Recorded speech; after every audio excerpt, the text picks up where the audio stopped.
Hello all. Today we are discussing about theories of intelligence. In the previous class, we have discussed about meaning and definition and determinants of intelligence.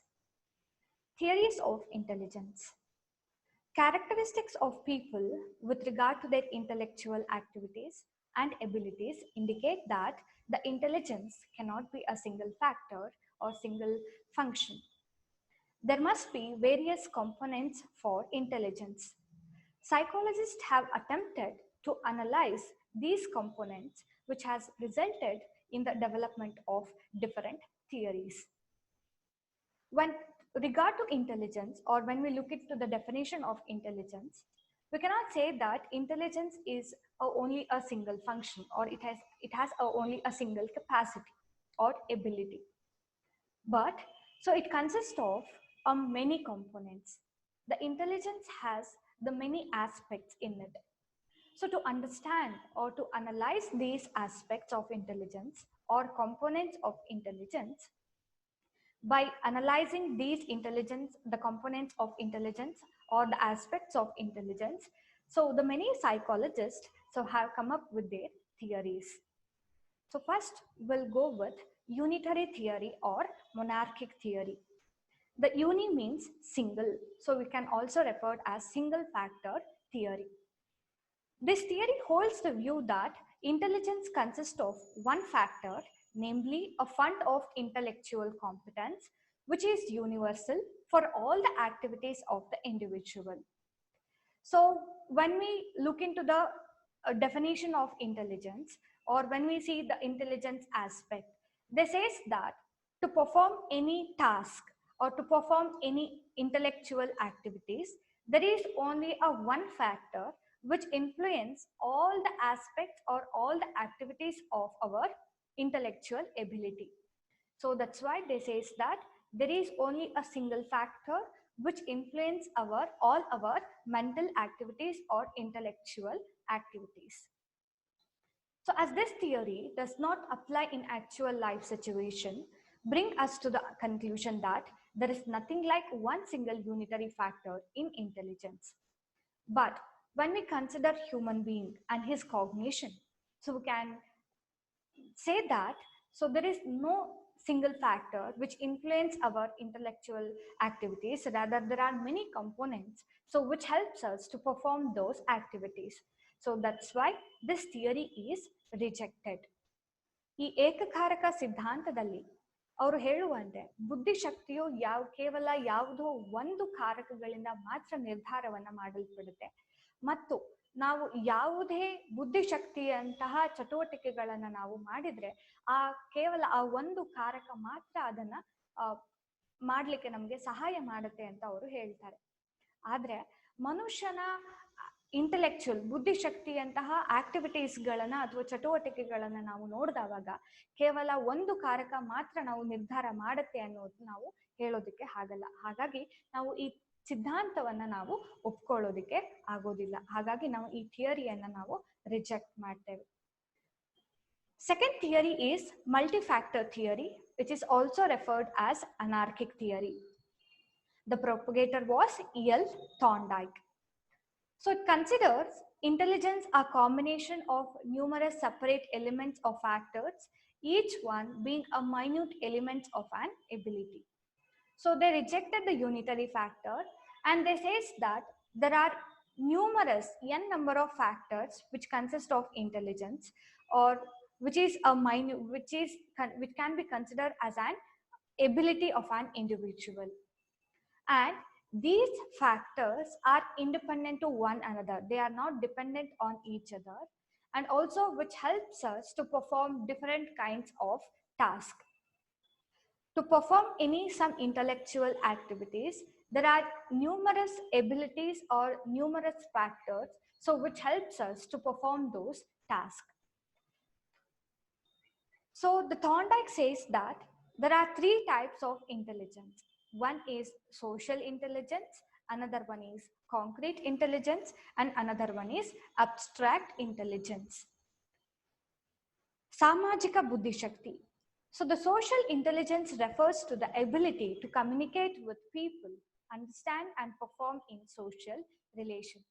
If any individual is able to communicate with the other people in the society, or if he is able to build some social relationship with that particular individual or particular group of individual, and if he is able to understand the people, and if he is able to understand the group of people, and if he is performed according to the society, that is referred as social intelligence. Next one is concrete intelligence. The ability of an individual to understand actual situation and react to them very effectively. So we know that we are getting stimulus from our environment and we need to respond to those stimuli. To respond to those stimulus, we need to understand the situation so properly. So we need to understand the situation as it is, and then it helps us to react to them in a very effective manner.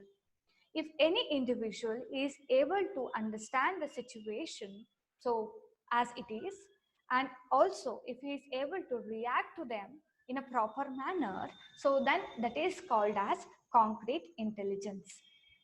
Next one is abstract intelligence. It refers to the ability to verbal and symbolic thinking. So it is a mental task. If we are able to think, or if we are able to imagine, maybe verbally or symbolically in our mind, that is called as abstract intelligence. So the E.L. Thorndike, the multi-factor, says that there is no as such single factor, but intelligence consists of numerous abilities, so which helps us to perform different tasks. So according to him, we have social intelligence, concrete intelligence, and abstract intelligence. Next one is Spearman two-factor theory.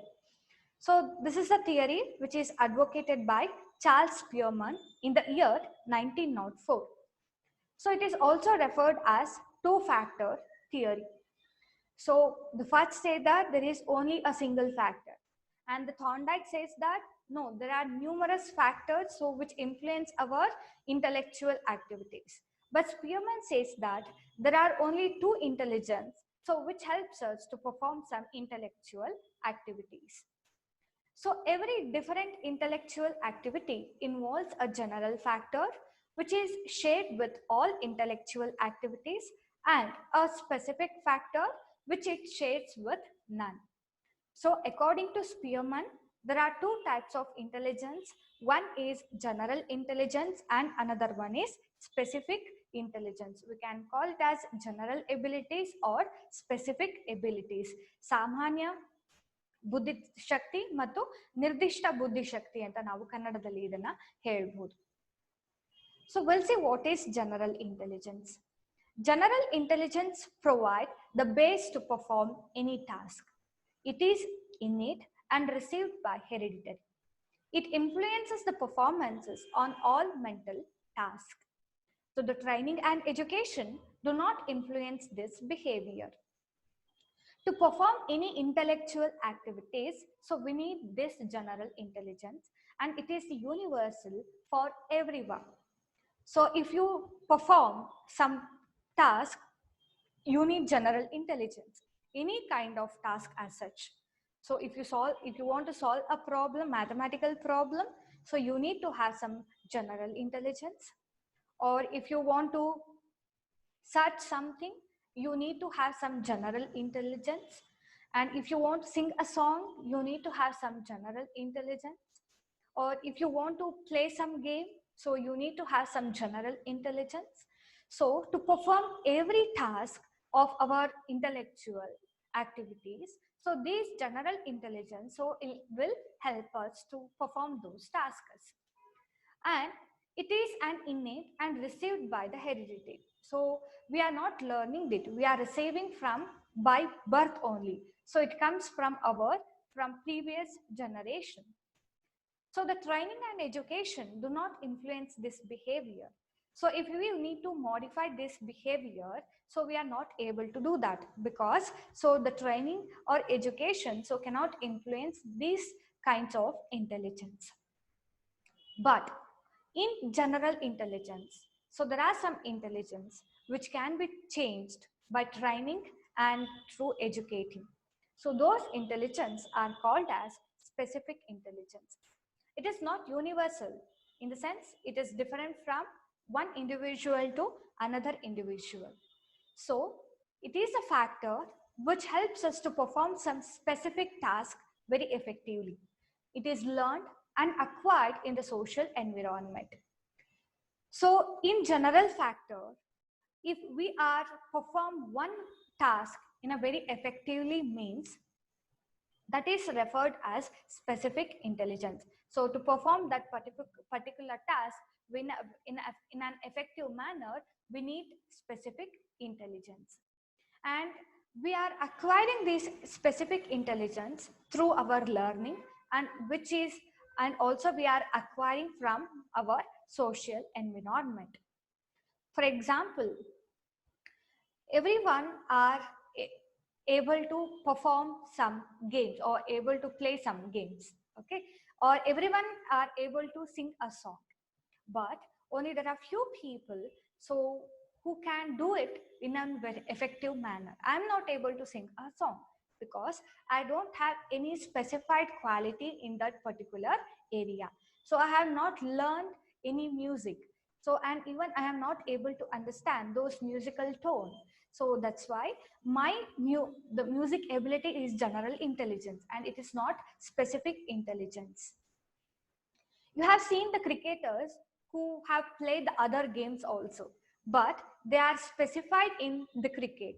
So in the same manner, the playing other game, being an cricketer is general intelligence, but playing a cricket in an effective manner is called as specific intelligence. So we are acquiring from our environment and also from through our learning process. And we can change this behavior so by training and education. So if we get training in cricket and if we are educating in cricket, so we are able to perform those tasks. So according to Spearman, there are two factors. One is general intelligence and another one is specific intelligence. So these general intelligence are universal and it is innate and also which we are receiving from through our heredity. And these are the factors so which helps us to perform all kinds of mental activities. And we are not able to change these factors through training and education. But in general intelligence, there are some intelligence so which can be changed or which is acquired or which is learned from our social environment. And those factors are called as specific intelligence, which can be changed or which can be influenced by training and intelligence. Next theory is the group factor theory. So this is a theory which is given by L.L. Thurston.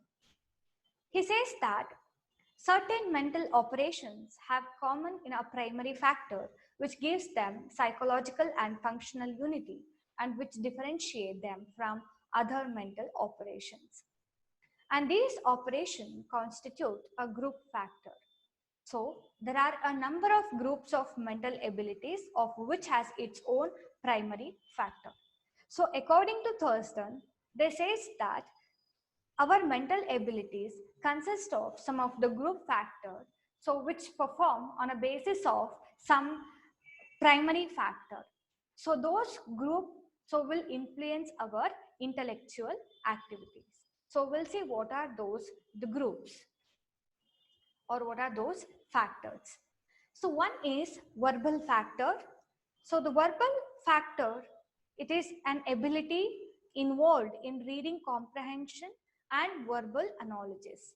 So if any individual is able to read and if he is able to comprehend the information, so that is referred as verbal factor. Next one is spatial factor. So it is involved in any task in which the subject manipulates the imaginary object in space. So how three-dimensional object would appear if it was rotated or partially disassembled. So the spatial factor, so which works in our, the mental or in our imaginary.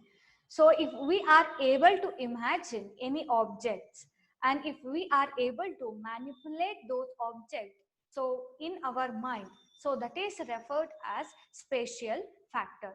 For example, if I tell you to if I ask you people to imagine some three-dimensional object, and if I ask you to rotate from your right side, so if you are able to imagine that, so then that is referred as spatial factor. Next one is numerical factor. If any individuals is good at in mathematics, or if he is good at in some simple arithmetic computation or calculation, so with accuracy and speed, so that is referred as numerical factor. Next one is memory factor. If any individual is able to encode the information which he is receiving, and if he is able to retain those information, and if he is able to recall those information quickly, that is referred as memory factor. Next one is word fluency factor. So it's involved whenever the subject is asked to think of isolated words at a rapid rate and test as anagram or quickly naming words in a given category. So in a shorter form, so we can say that if his vocabulary is very good and if the language is very good, so that is referred as word fluency factor. Next one is reasoning factor. So found in tasks that require a subject to discover a rule or principle involved in a series or group of letters. So if any individual is able to find some logic behind those stimulus, so then that is called as a reasoning factor. Next one is perceptual factor. So it is involved in simple clerical tasks such as checking for similarities and differences in visual details. So if we are getting any visual stimulus, so if we are able to make some similarities or the differences, so between those stimulus, so then that is called as perceptual factor. So according to Thurston, he says that there are factors, so which is the grouped into so many factors based on those primary factors, and these group which influence our mental activities, and they are verbal factor, spatial factor, numerical factor, memory factor, word fluency factor, reasoning factor, and perceptual factor. So this is about group factor theory. Next one is Sternberg triarchic theory. So this is the theory which is propagated by Robert Sternberg. So he asserts that there are three basic types of intelligence. One is componential or analytical intelligence. Another one is experiential or creative intelligence. And another one is practical intelligence. So first we'll see what is analytic intelligence. ಕನ್ನಡದಲ್ಲಿ ನಾವು ಇದನ್ನ ವಿಶ್ಲೇಷಾತ್ಮಕ ಬುದ್ಧಿ ಶಕ್ತಿ ಅಂತ ನಾವು ಹೇಳ್ಬೋದು. So it involves the abilities to think critically and analytically. Whatever the stimulus we are receiving or whatever the information we are receiving from our environment, if we are able to think and evaluate in analytically, and if we are able to make some criticism, so then that ability is referred as analytical intelligence. So if we are able to draw some inferences, or if we are able to make some conclusion out of those information, so that is referred as analytical intelligence. Next one is creative intelligence, Kriyatmatmaka Buddhi Shakti. So it emphasizes insight and the ability to formulate new ideas. So how individual is able to deal effectively with novel tasks. So if any individual perform task so in a novel way, or if he is formulate new ideas, or if he is able to find out new solution to perform those tasks, so then that is called as creative intelligence. And also if any person is able to solve those perform or deal with the problem very effectively, which is very a novel one or which is very a new one, so that is also called as creative intelligence. Next one is practical intelligence. So it is referred as intelligence which is very useful in solving everyday problems. So it involves adaptation, selection and shaping. So the prayogika buddhi shakti. So if we are able to respond to the stimulus so in a very effective manner, so we need to make some adaptation. We need to either adapt to our environment, or either we need to make those stimulus to adapt to our response, and also we need to select those stimulus in a very effective manner, and also we need to shape our behavior, or either we need to shape those stimulus so that we can respond in an effective manner. So if any individual so perform these tasks, so then that is referred as practical intelligence. So according to Sternberg, so there are three types of intelligence. One is analytical intelligence, creative intelligence and practical intelligence. Next one is Cattell's theory of fluid and crystallized intelligence. So this is the theory which is given by Raymond Cattell. So he concluded that there are two major clusters of mental cluster. One is fluid intelligence and another one is crystallized intelligence. So fluid intelligence refers to our largely inherited abilities to think and reason. And crystallized intelligence refers to accumulated knowledge. So the information we store over a lifetime of experience and the application of skills and knowledge to solving those specific problems. So whatever the abilities which we have and which we have received so from our previous generation, so that is referred as fluid intelligence. So if we are able to think, so and if we are able to reason, so then that is referred as fluid intelligence because it is inherited. Crystallized intelligence is nothing but whatever the knowledge so which we have accumulated or which we have gained so over a life period of time, and also whatever we have gained, if we are able to make use of those skills to solve some particular problem, so then that is referred as crystallized intelligence. So according to Cattell, there are two types. One is fluid intelligence, which is inherited, and another one is crystallized intelligence, which is accumulated so in our lifetime. Next theory is the Gardner's theory of multiple intelligence. So Gardner avara Bahukaraka Siddhanta. So he says that our intelligence consists of 8 distinct types. So based on the skills and abilities that are valued in different culture.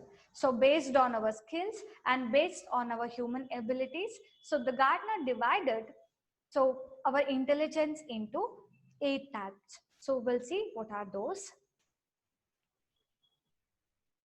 So one is visual spatial intelligence, verbal linguistic intelligence, bodily kinesthetic intelligence, logical mathematical intelligence, interpersonal intelligence, musical intelligence, interpersonal intelligence, intrapersonal intelligence, and naturalistic intelligence. First one is visual spatial intelligence. I have explained in a previous slide also. So if we are able to imagine object in our mind, and if we are able to manipulate those aspects or those objects in our mind, that is called as visual spatial intelligence. Next one is verbal linguistic intelligence. So if we are good at in language, so if we are good at in understanding and comprehend the written and as well as the oral language, and if we are able to you make use of some new vocabulary or new sentences, so then that is referred as linguistic intelligence. So if any individual is good at in language or understanding and comprehending the language, that comes under verbal linguistic intelligence. Next one is the bodily kinesthetic intelligence. If we are able to train our body, of if we are able to perform our body, or if we are able to bend our body or some parts of our body. So that is called as the bodily kinesthetic intelligence. I think you have seen the sports person, you can see some dancers, so where they bend their body, so according to the situation. So that is referred as bodily kinesthetic intelligence. Next one is logical mathematical intelligence. If any individual is good at in some basic arithmetic computation, so that is referred as mathematical intelligence. And another one is intrapersonal intelligence. So where we are able to make some relationship with the society, and also if we are able to maintain those relationship, or if we are able to understand the people or the group of people, and that is referred as interpersonal intelligence. Next one is musical intelligence. So if we are able to understand those tone or the musical notes, or also if we are able to create a new tone or a new musical note, so that is referred as musical intelligence. Next one is intrapersonal intelligence. So that is to understand ourselves. If we are able to understand our strength, weakness, our thought process, so our problem solving or our decision making capacity, so that is referred as intrapersonal intelligence. And next one is naturalistic intelligence. So this is referred as any individual is good at in understanding his environment or understanding the nature, so that is referred as naturalistic intelligence. And also if we are able to make use of resources which is available in our environment or which is available in our nature, that is referred as naturalistic intelligence. So the Gardner says that we have 8 distinct types of intelligence, so which helps us to perform different kinds of tasks. One is spatial, linguistic, kinesthetic, mathematical, intrapersonal, interpersonal, musical, and naturalistic intelligence. Next theory is Guilford theory of intelligence, which is given by J.P. Guilford. So this theory is also referred as structure of intellect, or it is also referred as three-dimensional theory. So because why we are referring it as a three-dimensional? So because this theory we can understand in 3 aspects. One is content, another one is mental operation, and another one is the product. So operation is nothing but whatever the mental process or whatever the intellectual activities we perform, that is called as operation. So ಕನ್ನಡದಲ್ಲಿ ನಾವು ಇದನ್ನ ಕ್ರಿಯೆ ಅಂತ ಕರೀಬಹುದು. So whatever the task which we take, so that is referred as operation. And whatever the task which we take on based on some information, so those information are referred as content, so which includes the broad areas of information, so in which we are applying our operation. The product is nothing but the result of this operation which we have made on our content. So that is the result of operating on the contents. So they refer to the form of thought produced by individual. So if we perform some operation based on some content, so we get some product. So that is referred as the product or the final output. So the operation involves the cognition, the ability to understand, the ability to comprehend and discover and become aware of our environment or stimulus. So that is called as cognition. Memory, we can divide it into 2 types. One is encode and another one is retain. So if we are able to encode the information, and if we are able to retain those information, and also if we are able to recall those information whenever necessary, so that is referred as memory. And another one is divergent production. So where we are able to generate so the multiple solutions to perform, so that is referred as divergent production. Next one is convergent production. So if we are able to make some single solution or if we are able to deduce the single solution to our particular problem, so then that is called as convergent production. And next one is evaluation. So where we are making some inferences, or where it is a process of judging, or where we are coming to the conclusion, that is called as evaluation. So we have the cognition, memory encode, memory retention, divergent production, convergent production, and evaluation. So these are the operations so which we perform.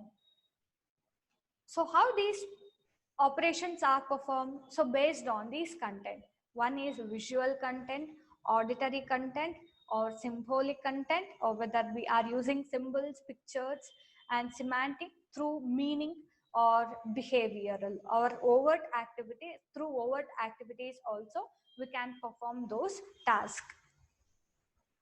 So as a final output, we get unit. So it's a single items of knowledge classes. So where the set of units sharing common attributes. So whatever the knowledge we are getting, so if it has a same or if it has a similar characteristics, so then we are making as some, based on that we are making into a group, that is referred as class, which consists of many information which have same attributes. Another one is relation. So based on these classes, we are making some uh, we are making some relationship. We are linking those classes or information, like we are linking with opposites or in association. We are linking as a sequence, or we are linking as an analogous. So that is referred as relation. And any system consists of the relations of classes, so then that is referred as system. It consists of multiple relations. And next one is transformation. So if we are able to change, or if we are able to manipulate those stimulus or information, that is referred as transformation. And next one is implication. So if we are able to predict those information from those tasks, and if we are able to make some inferences or the consequences, so then that is referred as implication. So these are the three dimensions so which the Guilford has given. So one is operation. So under that we have cognition, memory, divergent production, convergent production, and evaluation. And we have content, that is visual, auditory, symbolic, semantic, and behavioral. And next we have the products, so that is unit, class, relation, system, transformation, and implication. So according to Guilford, there are 180 factors are there. So you can see this picture which is given in 3 dimension. So where we have operations, where we have contents, and where there are products. So this is about the structure of intellect. So in this class, we have studied about theories of intelligence. So first we discussed about unitary theory, which says that there is a single factor which influences our intellectual abilities. And later it is rejected. Later we have discussed about multi-factor. So where it consists of social intelligence, concrete intelligence, and abstract intelligence. Later we have discussed about Spearman factor theory, where he advocated that there are two types of intelligence. One is general, so which is inherited, and another one is specific, which is learned. And another one is group factor theory, where we have verbal factor, spatial factor, numerical factor, memory factor, word fluency factor, reasoning factor, perceptual factor. And another one is Sternberg triarchic theory. According to him, we have analytical intelligence, creative intelligence, and practical intelligence. And the Cattell's theory says that, so we have two types. One is fluid intelligence, and another one is crystallized intelligence. And later, the recent one, the Gardner says that we have 8 distinct types of intelligence. So, and they are visual spatial, verbal linguistic, bodily kinesthetic, logical and mathematical, interpersonal, intrapersonal, musical, and naturalistic. So the Guilford has given the 3-dimensional theory. So where we are understanding our intelligence, so based on the three tasks, that is operation, content and products. Thank you.